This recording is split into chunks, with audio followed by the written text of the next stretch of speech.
এই সবজিটা তো তোমরা অনেকেই খেয়েছো, আমি আগে খাইনি। তো আগের দিন বাজারে দেখতে পেয়ে ভাবলাম যে বাড়িতে নিয়ে যাই, বানিয়ে দেখবো কেমন লাগে খেতে। তো চলো বানানো যাক। প্রথমে কড়াইতে সাদা তেল দিয়ে ওর মধ্যে স্কোয়াশ এবং আলুগুলোকে দিয়ে লবণ দিয়ে ভালো করে ভেজে নামিয়ে রাখবো। তারপর আবার তেলের মধ্যে তেজপাতা এবং জিরে ফোড়ন দিয়ে ওর মধ্যে আদা, কাঁচা লঙ্কা এবং জিরে বাটা দিয়ে সামান্য জলে হলুদ গুলে দিয়ে দেবো এবং শুকনো লঙ্কার গুঁড়ো দিয়ে ভালো করে কষিয়ে নেব। তারপর কষানো হয়ে গেলে পরে এর মধ্যে স্কোয়াশ এবং আলুগুলোকে ঢেলে দিয়ে কিছুক্ষণ নাড়াচাড়া করার পর আমরা ওর মধ্যে দিয়ে দেবো জল দিয়ে কিছুক্ষণ ভালো করে মিলিয়ে দিয়ে আমরা ঢাকনা দিয়ে রাখবো, কিছু সময় রান্না করব। তারপর ওর মধ্যে মাছ এবং মাছের ডিম দিয়েছি আমি, তোমাদের যার যার যা ভালো লাগে তোমরা দিতে পারো।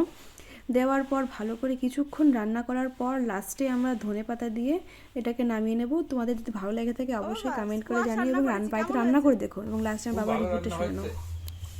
রূপচাঁদা মাছ, কোয়াশ আর মাছের ডিম, রুই মাছের ডিম, খুব ভালো রান্না হয়েছে।